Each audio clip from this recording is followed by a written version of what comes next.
જય સ્વામિનારાયણ। હવે અમે અમરકંટક તીર્થક્ષેત્રમાં આવેલ તમામ તીર્થક્ષેત્ર એના દર્શન કરી રહ્યા છીએ। તેમાં અતિ મહત્વનું એવું તીર્થ માયકી બગિયા। નામ સાંભળતા જ આપણને એમ થાય કે માયકી બગિયાનો મતલબ શું થતો હશે, પરંતુ માયકી બગિયા એટલે કે માય કહેતા માતા અને બગિયા કહેતા બગીચો। જે માં નર્મદા એનો આ જગ્યાએ બગીચો હતો, એટલે આજે પણ વર્ષો પછી આ સ્થળને માયકી બગિયા તરીકે ઓળખવામાં આવે છે। માયકી બગિયા મંદિરની બાજુની બાઉન્ડ્રી દિવાલ તમે જોઈ શકો છો, જ્યાં વાનરો કુદાકુદ કરી રહ્યા છે, આમ તેમ દોડધામ કરી રહ્યા છે। એટલે માની શકાય કે આજુબાજુ અતિ હરિયાળી છે અને વર્ષો પૂર્વે જંગલ હશે અને મોટા મોટા આગળ આમ્ર વૃક્ષો જે આંબાઓથી કહેતા કેરીઓથી લચપચી રહ્યા છે, અને એટલે જ અહીંયા વાનરોના તોફાન અને વાનર દળ એ વધારે જોવા મળે છે। જે તમે દર્શન કરી રહ્યા છો એ નર્મદા માતાનું બાલ સ્વરૂપ છે, કેમ કે મા નર્મદા પોતાની સખીઓની સાથે આ જગ્યાએ ફૂલ વીણવા માટે આવતા હતા। જે નર્મદા માતાનું મંદિર એના પૂજારી એ ત્યાંનો મહિમા સમજાવી રહ્યા છે। બાજુમાં જ નર્મદા દેવી એનો બગીચો સુંદર છવાયેલો છે। નર્મદા દેવી એ મેખલ પર્વતના દીકરી હોવાથી, મેખલ પર્વત પર એનો જન્મ હોવાથી આ તળેટી એ મેખલ પર્વત તરીકે ઓળખાય છે। સામે જ નર્મદા દેવીની સામે યુવાન એવું નર્મદા દેવીનું સ્વરૂપ છે, એક બાજુ બાલ સ્વરૂપ તો બીજી બાજુ શ્યામ એવા નર્મદા દેવી એનું સ્વરૂપ બિરાજમાન છે। અતિ શૃંગારની અંદર નયનરમ્ય આ નર્મદા દેવીનું યુવાન સ્વરૂપ એના આપણે દર્શન કરી શકીએ છીએ। નર્મદા દેવીના મંદિર એના પરિસરમાં અનેક નાના મોટા મંદિરો આવેલા છે। જે તમે જોઈ રહ્યા છો એ ગુલાબ કાવલીના છોડ છે। ગુલાબ કાવલીનું ફૂલ એ નર્મદાને અતિ પ્રિય છે। જે ફૂલના તમે દ્રશ્ય નિહાળી રહ્યા છો, નર્મદા દેવીને પ્રસન્ન કરવા માટે આ ફૂલ એને ચડાવવામાં આવે, એનાથી મા નર્મદા દેવી જીવાત્માની ઉપર કૃપા દૃષ્ટિ કરે છે। અતિ પ્રિય આ ગુલાબ કાવલી ફૂલ એનો બગીચો, પરંતુ તાપના સમયે આ ફૂલ થતા નથી। ચોમાસામાં અને શિયાળામાં આ ફૂલ એ વધારે ખીલે છે। ત્યાર પછી માયકી બગિયા ત્યાંથી દર્શન કર્યા પછી અમે ધીમે ધીમે સોનમુડા તીર્થની અંદર દર્શન કરવા માટે જઈએ છીએ। નામ પણ એવા જ અટપટા છે।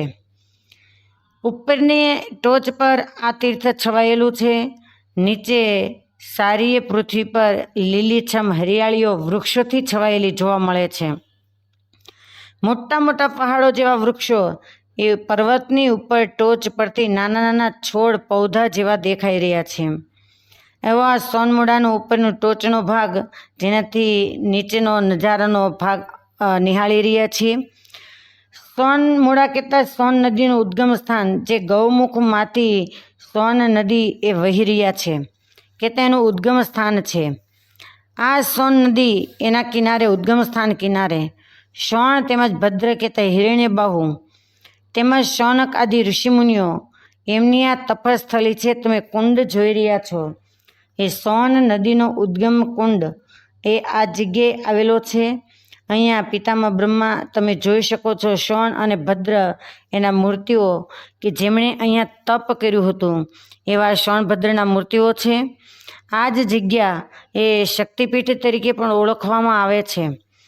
સરસ નયનરમ્ય એ કુંડની પાસે જ આ શૌન અને ભદ્ર એના મૂર્તિ ત્યાં સ્થાપિત કરવામાં આવ્યા છે।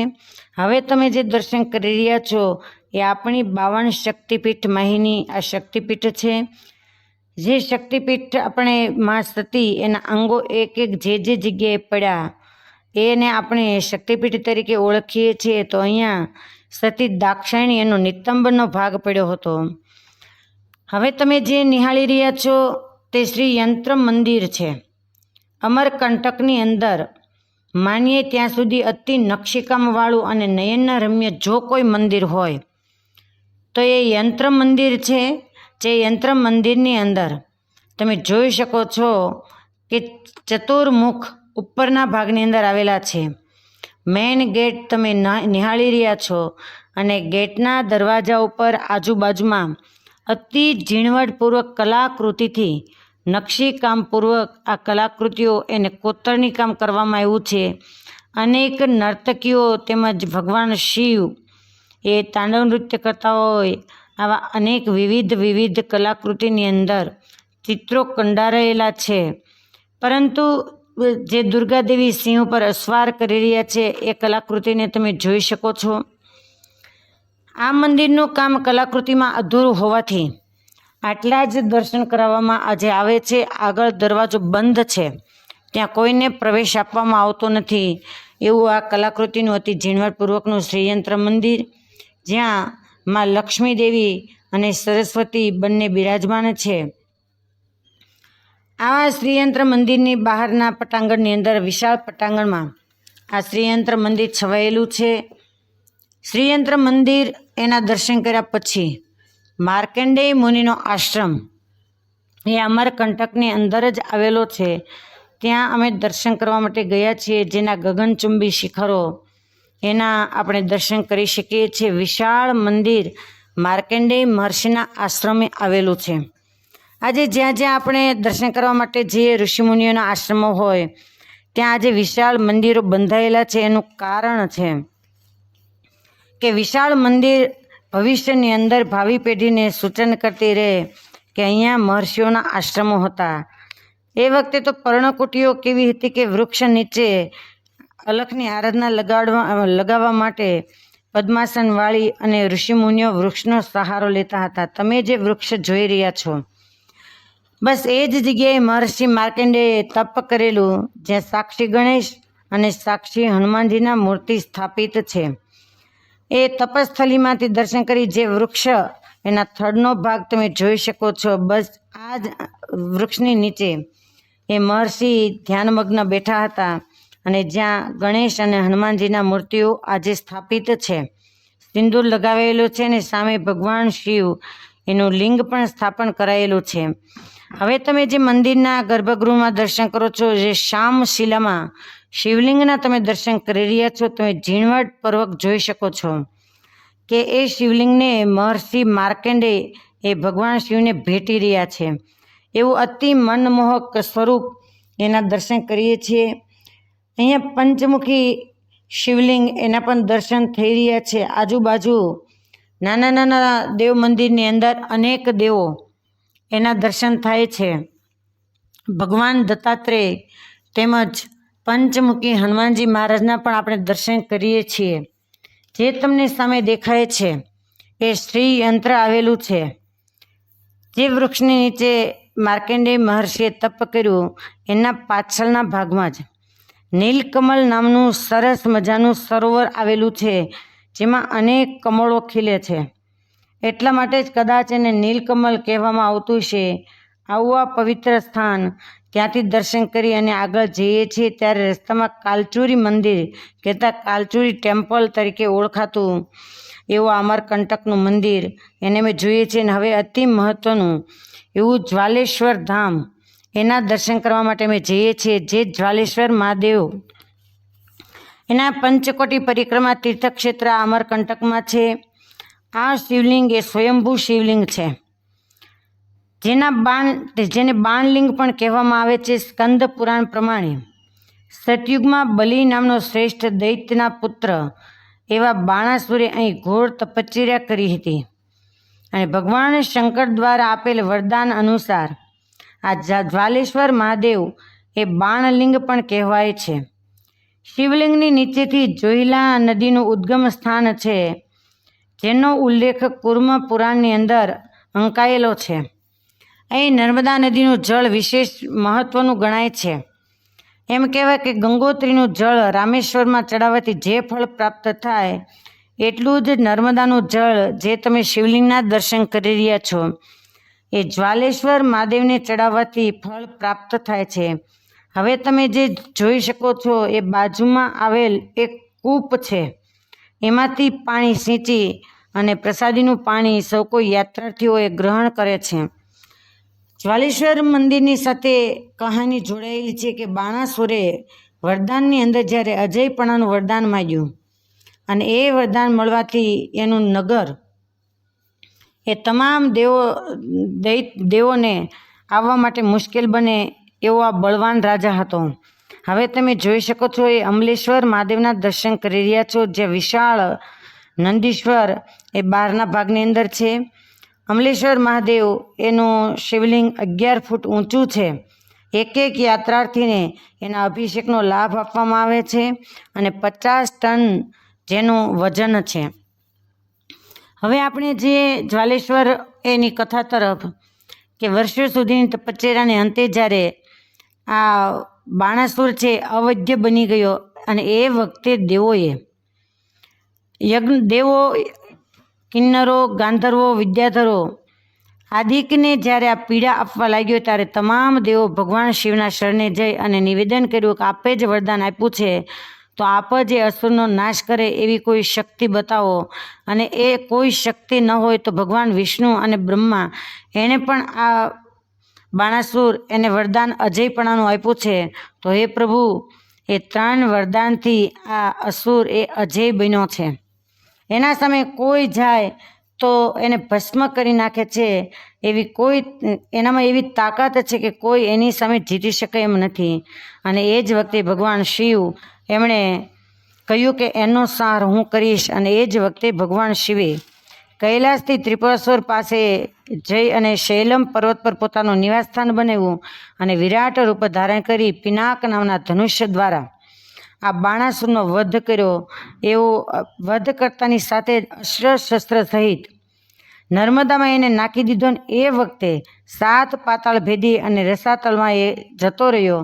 આ ત્રિપુરાસુરનો એક ખંડ શ્રી શૈલમ અને બીજો ખંડ પ્રજ્વલિત થઈ અમરકંટકમાં પડ્યો. હવે તમે જે જોઈ શકો છો એ ગુલાબ કાવલીનું ફૂલ એ નર્મદા નદીનું મુખ્ય મંદિર છે. મુખ્ય મંદિરની સામે હાથી એના નીચેથી નીકળવાનો અહીંયા મહિમા છે, જેમાંથી યાત્રાની વ્રજની નામની છોકરી એમાંથી પસાર થઈ રહી છે. નર્મદા નદીનો જન્મ મૈખલ પર્વત કહેતા ભગવાન શિવ જે ઉદ્ગમ સ્થાન એનો કુંડ તમે જોઈ શકો છો. ભગવાન શિવના પરસેવામાંથી એક બુંદ પડ્યું અને એમાંથી એક કન્યાનો જન્મ થયો. એનું પોતે ભગવાન શિવે નામાકરણ કર્યું, જે નર્મદા તરીકે ઓળખાયા. મૈખલ પર્વત પર ભગવાન શિવની સામે આરાધના લગાવતા ભગવાન શિવ પ્રસન્ન થયેલા અને ભગવાન શિવે વચન આપ્યું કે તમારામાં રહેલા જેટલા પથ્થરો એ શિવલિંગ તરીકે પ્રખ્યાત થશે. નર્મદા દેવી મૈખલ પર્વતના દીકરી હોવાથી યુવાન અવસ્થા થતાં મૈખલ મહારાજાને વિચાર્યો કે આને યોગ્ય જગ્યાએ પરણાવવું. અને ત્યારે ગુલાબ કાવલીનું ફૂલ જે કોઈ લઈ આવે એને દીકરી પરણાવવાનું નક્કી કર્યું. ગુલાબ કાવલીનું ફૂલ સોનભદ્ર નામના રાજકુમાર એ લઈ આવ્યા અને નર્મદા દેવીનું લગ્ન એની સાથે નક્કી થયું. નર્મદા દેવીને વિચાર્યો કે એકવાર હું સોનભદ્રની સાથે વાત કરી લઉં. એટલે એમણે પોતાની સખી જોહિલા એને વાત કરી કે મારો સંદેશો તું સોનભદ્ર સુધી પહોંચાડે. દાસી કહે કે આપ મને તમારા વસ્ત્રાભૂષણ આપો જેથી કરી હું સરળતાથી ત્યાં પહોંચી શકું.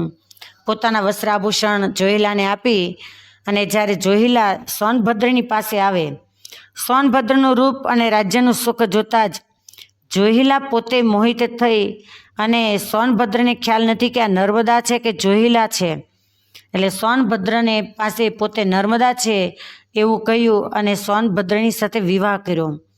જોહિલા પાછી નહીં ફરવાથી નર્મદા દેવી સ્વયં જ્યારે સોનભદ્રને મળવા માટે જાય છે ને એ જ વખતે રાજ્યમાં આવતા સોનભદ્રની સાથે વિવાહિત થયેલી જોહિલાને જોઈ એટલે નર્મદા દેવી એકદમ ઉદાસ થઈ ગયા.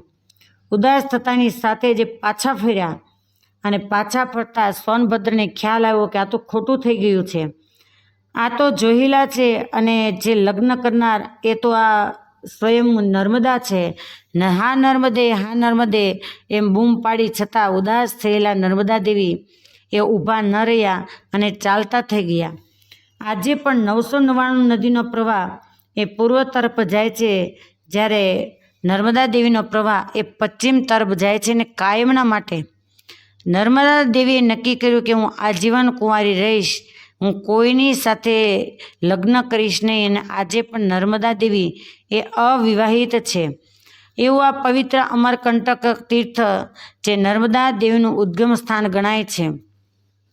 નર્મદા દેવી એની પરિક્રમાનો બહુ મોટો મહિમા કયો છે. ભગવાન શિવે આ નર્મદા દેવીને મગર કહેતા, મગર એનું વાહન છે અને ભગવાન શિવ દ્વારા જ નર્મદા દેવી એની પુત્રી કહી શકાય, કેમ કે ભગવાન શિવ એમણે જ એમનું નામાભિધાન કર્યું હતું અને મૈખલ પર્વત પર ભગવાન શિવે તપ કર્યું હતું અને ત્યાં જ નર્મદા દેવીનો જન્મ હતો. વિશાળ પટાંગણની અંદર આ નર્મદા દેવી એનું મંદિર આવેલું છે. તમે જોઈ શકો છો કે યાત્રા પ્રવાસની અંદર તમામ સાંખ્યોગી બહેનો એ એકાબીજાને ભેટી અને જીવનને ધન્યભાગી બનાવી રહ્યા છે અને લાખો માણસો, હજારો માણસોને યુટ્યુબ દ્વારા ઘેર બેઠા આવા તીર્થસ્થાનના દર્શન કરાવી રહ્યા છે. ધન્યભાગી છે એ લોકો કે જે યાત્રાની અંદર જાય છે અને જે નથી આવી શકતા એ વિશેષ ધન્યભાગી છે કે યુટ્યુબ દ્વારા, ફોન દ્વારા, મીડિયા દ્વારા એ ઘેર બેઠા આવા તીર્થસ્થાનના દર્શન કરી રહ્યા છે. જ્યારે જ્યારે આવા તીર્થસ્થાનના દર્શન કરીએ ત્યારે અહોભાગ્ય સાથે આ તીર્થના દર્શન કરવા.